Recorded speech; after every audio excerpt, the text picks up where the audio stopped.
A federal bill that would regulate lithium-ion batteries is expected to be passed into law soon. The bipartisan legislation would require the Consumer Product Safety Commission to create a national safety standard for lithium-ion batteries.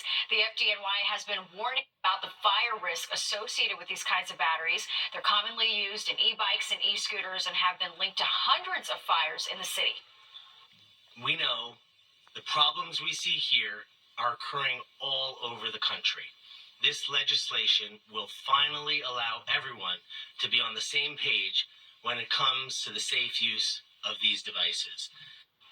The FDNY says to reduce the risk of fires, charge and store devices outside. Do not charge unattended and only use nationally accredited devices. Well, a plan to avoid a government shutdown Friday at midnight appears to be falling apart. President-elect Trump has rejected a bipartisan deal reached by House Speaker Mike Johnson, basically telling Republican leaders to renegotiate the deal or shut the government down. In a statement, Trump told Republicans to get smart and tough in their dealings with Democrats, whose support is needed to get the bill passed. That deal includes a pay raise for Congress and $100 billion in disaster relief funding. It's unclear where things go from here or whether Speaker Johnson will bring the existing budget deal up for a vote. It was a rough day on Wall Street. The Dow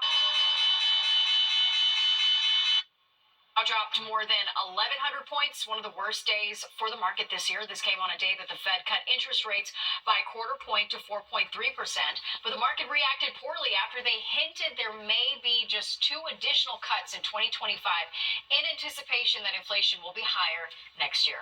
Well, it's the last thing New Yorkers want to hear, fare hikes. All right, but the MTA has just approved them just weeks before congestion pricing slated to start, where you could pay more and when you might have to.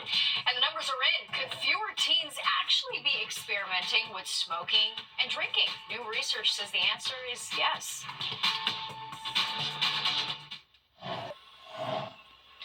We'll call it a commuting double whammy, with congestion pricing slated to go into effect in a matter of weeks. That's right. The MTA today approving fare hikes for subway and bus riders starting as early as next summer. Fox 5's Kendall Green has the details. Subway rides are getting a little more expensive for riders who right now pay $2.90 per trip.